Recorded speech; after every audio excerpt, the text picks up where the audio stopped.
Hi guys, welcome back to the channel, and in this episode we're going to be doing a game which I've had to delay due to my back issues. The game in question is TENEBRIS by Heni Puskas, The Dark Minds of the Forsaken King. Now this is a 20-page rules-lite dungeon crawler, which is a lot of fun. However, I do think there is something very important missing. Let's take a look.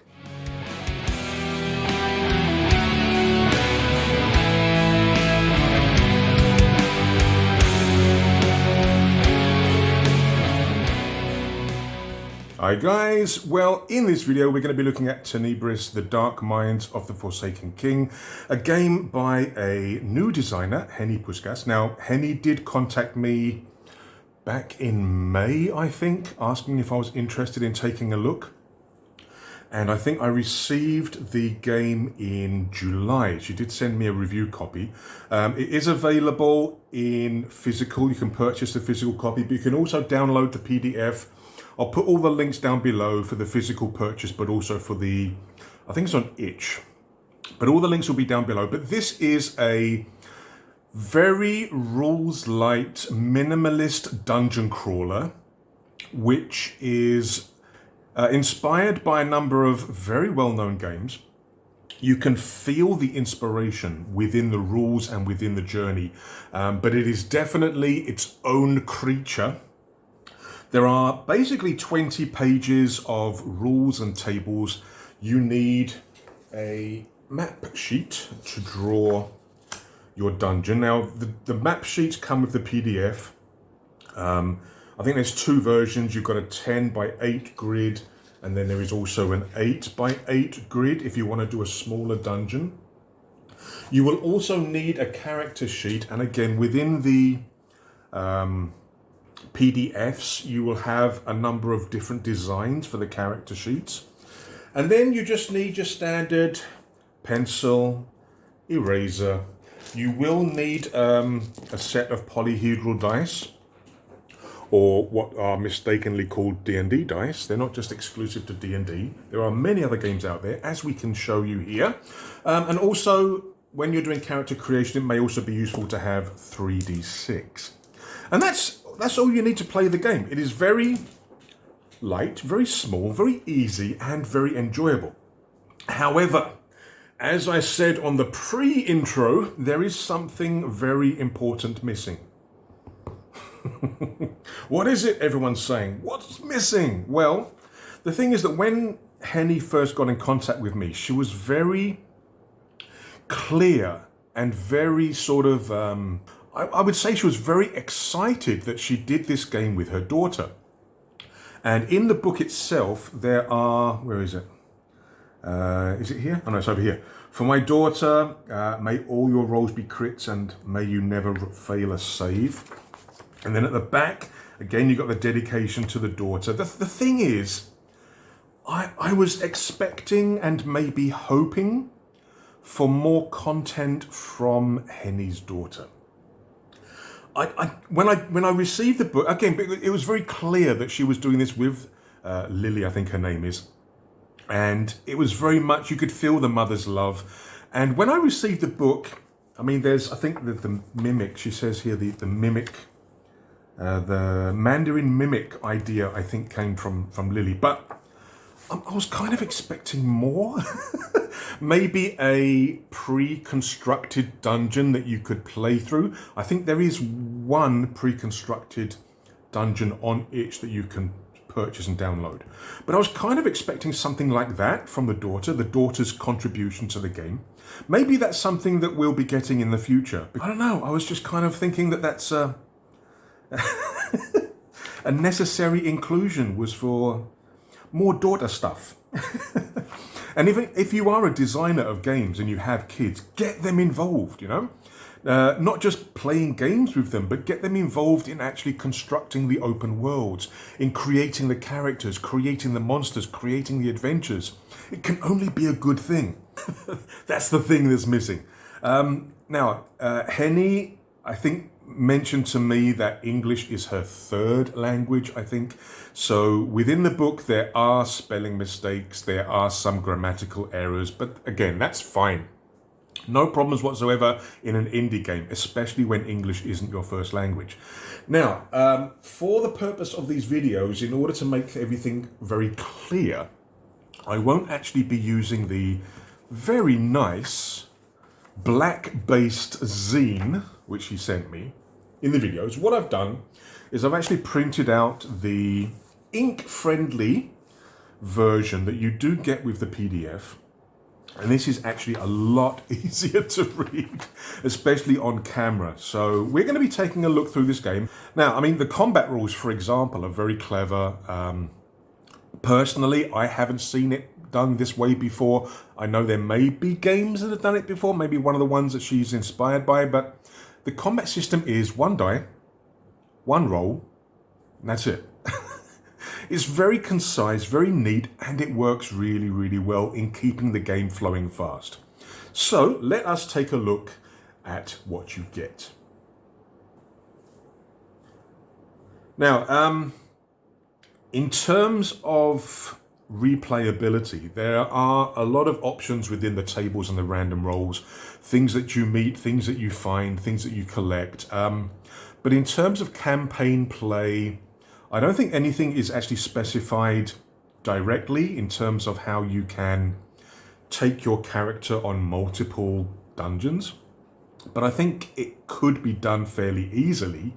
It's just that it's not directly focused or mentioned in the game itself that I found.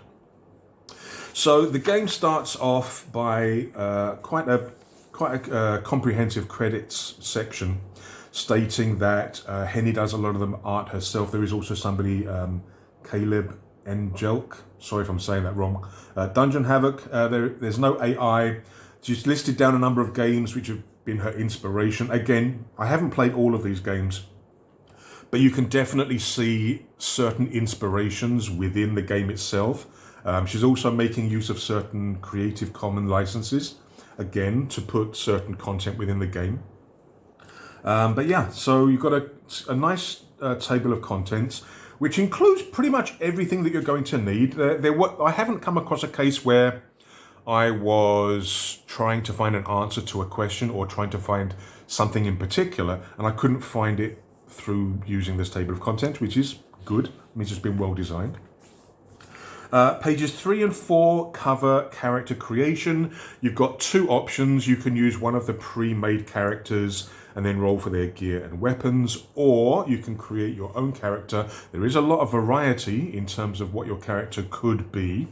I also like the inclusion of banes and boons, where your character is very good at something but very bad at something else. I like that. Even within a very simple rules-like game like this, it's very nice to have that element of variety, that element of yin and yang in your character design. So I do like that.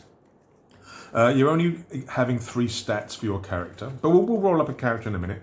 There is the Mandarin Mimic, courtesy of Lily. So what else is there? Okay. In terms of actually playing the game, in terms of your adventure itself, again, you have 2 choices. In the rule book, you have quests. There are 4 different quests or types of adventure or types of objective. You can roll randomly or choose one. The other option is to use a pre-designed dungeon. I think at the time of recording, there is one which you can get on itch. And like I say, I would like to see one from Lily. Yeah, Lily's dungeon that we can, again, purchase, download and play as a pre-designed dungeon. However, I'm thinking that all the money that we spend on Lily's dungeon should go to Lily. What else? Okay, and then we come to the rules themselves. Now, the rules are very simple in terms of entering the dungeon, creating the dungeon room by room, meeting the challenge of each room in terms of what is in there, searching for secret doors, and in empty rooms searching for secrets. And then you're trying to find some kind of objective, some kind of overarching challenge. Right now, combat, very, very simple, very, very easy. you're rolling a d20 plus your strength stat. You've got 3 stats, yeah? One of them is strength. You compare with the monster's DR. DR is... I don't think it actually specify what DR stands for. Again, I might have missed that. It's either defense roll or maybe difficulty roll. But essentially, it's like your target number that you're trying to roll. I think normally it's equal or over is a success. But with combat, you're rolling d20 plus strength. You're comparing it with the monster's DR. Every monster will have its own DR value. So, for example, the Mimic has a DR of 12, Cave Creeper 12, Flesh Golem 14. And like I say, this is the target number that you're going to try and roll against or try to overcome. With combat, if you roll a natural 1, you take double damage. Now, each creature normally has a set amount of damage it does in terms of a value or in terms of dice rolling, but some of them will also have special rules that may affect that. Under the DR, you take damage equal to what they do, not double. Equal to the DR, both the player and the monster take damage. Over the DR, you deal damage, and if you get a natural 20, you deal double damage. So it's a nice, simple, fluid system. Again, I don't know whether this has been done in other games. I haven't played all the games that she's inspired by, but it works really nicely. It keeps the game. I'll use the term from Savage Worlds, fast and furious. You do have options to evade if, for example, you are low health, you come across something dangerous, you just want to run away, or maybe the fight is going badly against you and you want to try and escape. There is an evasion roll that you can try to do. Now, the next part in terms of character advancement, this is what I mean in terms of whether it's got a campaign system or not, whether you can evolve characters from one dungeon to another. It doesn't actually say whether you can take your character to other dungeons, but you do have a chance to advance or to upgrade your characters depending on your advancement points. Now, when you defeat a creature or a monster, you take their DR and you take it as XP, as experience points. So if you defeat a monster that has a DR or a difficulty rating or a defense rating of 12, and you defeat it, you're then getting 12 experience points or 12 upgrade points. And again, very clever system. For 10 points, you have certain things that you can spend them for. 20 points, again, you've got some options in terms of what you can spend them for. And 30 points, again, 30 points, you've only got one option available. But it gives you a chance to upgrade your character as you're searching through the dungeon. But like I mentioned earlier, I'm not sure whether this applies to allow a character to then, once they've completed a dungeon, to go into another dungeon. I'm not 100% sure on that, to be honest. There are some extra or optional rules at the back to make it into more of an RPG role-playing mode. So you've got backgrounds and rooms and traps and disarming, monsters and reactions, sneaking and oracles. But again, I'm not sure whether you can actually take a character into multiple dungeons. Maybe Heni can reply and let us know.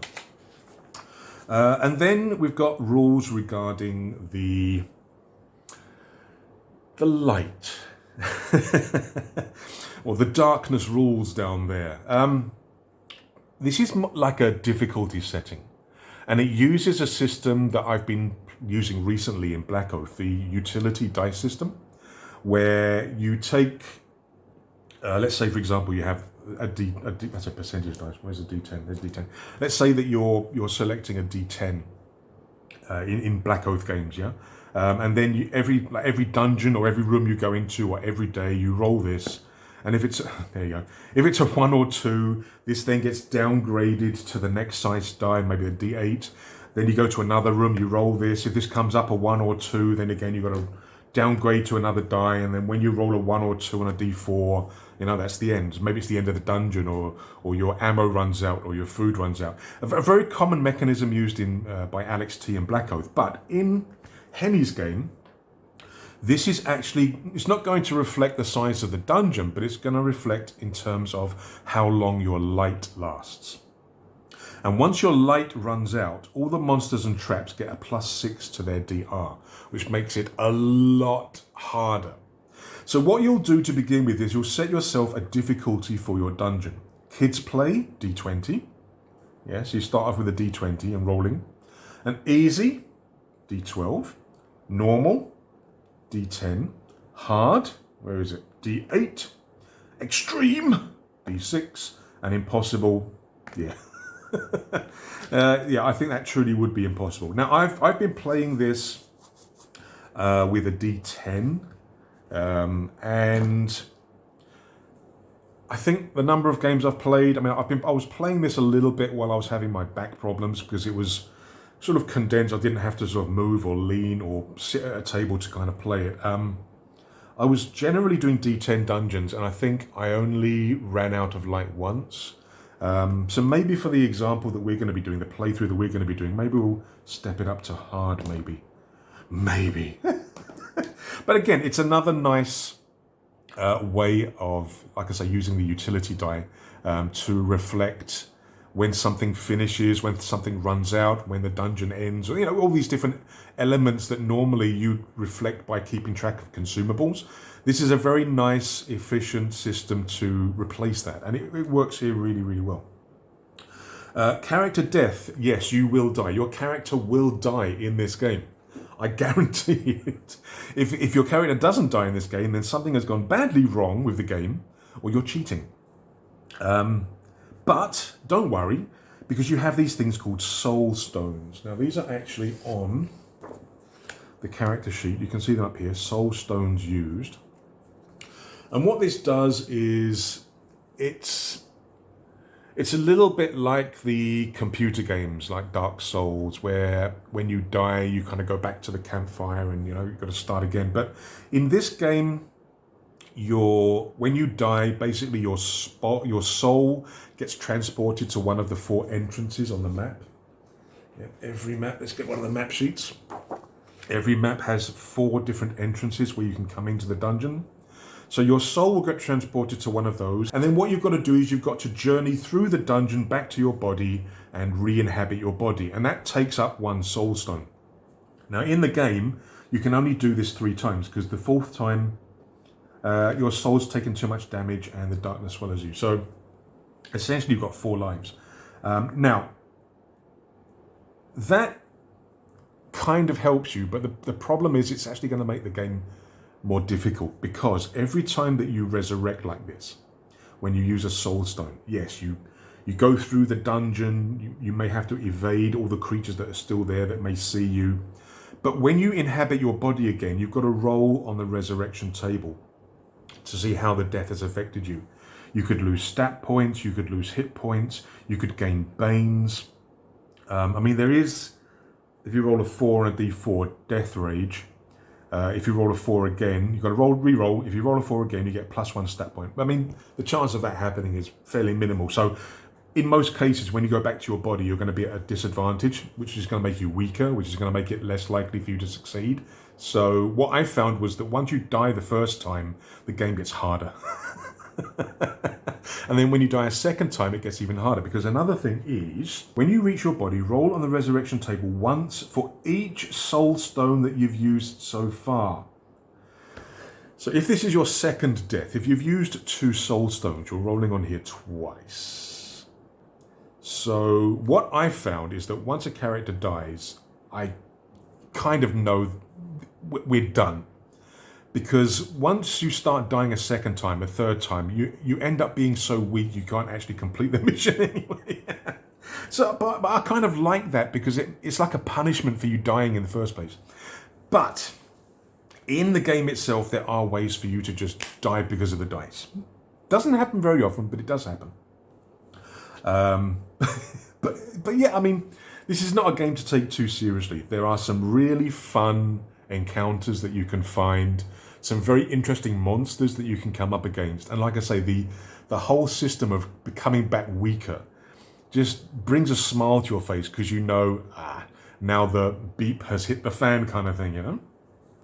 Right, navigation. Right, so the first thing that actually happens is that when you start your dungeon and you start exploring the rooms, what you've actually got to do, whenever you enter an empty square, you've got to roll your light timer die. So the difficulty die that you've rolled. So when you go to a new area on the grid, even if it's the first grid square that you're moving into from the entrance, you've got to roll your light die to see whether it goes down or whatever. Then you have to roll to see what's in that grid space. So you're rolling on the room type. You're also then rolling in terms of the layout of the room, which determines the number of exits and the direction of the exits. Now, you are not allowed to mirror or rotate these. There is an arrow which shows where you enter this room, and then you have to follow where the exits are and how many there are on these diagrams. It's not as restrictive as it sounds, but there could be cases where you end up with nowhere else to go and your mission fails. Well, tough luck. If you go to an empty room, which is a 1 in 8 chance, you can search it, potentially finding health potions or treasures or even monsters. There are the possibility of traps, in which case you roll on the trap table. There are then chances of finding either weak monsters or tough monsters. They are here. Again, maybe we could have a lily table of monsters, a lily's bestiary, where maybe we have some monsters designed by her. You've got encounters. Again, you'd roll on the table. And again, the variety within these tables is actually very interesting and can keep the dungeon fresh and new for a long time. And the 8, room type on a D8, if you roll an 8, is a special room. Now, these are really interesting. These are really interesting. Now, I haven't read through all of the tables, except when I've played the game and I've rolled up a result. I've then read that. I've tried to keep everything else, everything else secret. So I don't ruin any surprises. And yeah, at the back there are some game mods. If you find the game too easy, it gives some advice in terms of how to make it harder. If you find the game too hard, again, some advice in terms of how to make it a bit easier. And also how to add more roleplay elements to the game in case you want to play with friends or you want to do journaling or things like that, including a set of very nice oracles, which again could be used in many games. Some tips at the back. There is a legend of suggested iconography for putting onto your grids and into your dungeon to help you identify what's in there. Traps, if you avoid the trap, it may not sort of activate, so it may still be there if you come back. Monsters that you don't kill, again, could still be in that room. Special rooms, you may have to make a note so that, again, if you come back into that room, you know what to encounter and what happens again. So there's, again, a very nice collection of suggested, let's move it that way, iconography, a legend in terms of how to identify on your map. I'll be using that.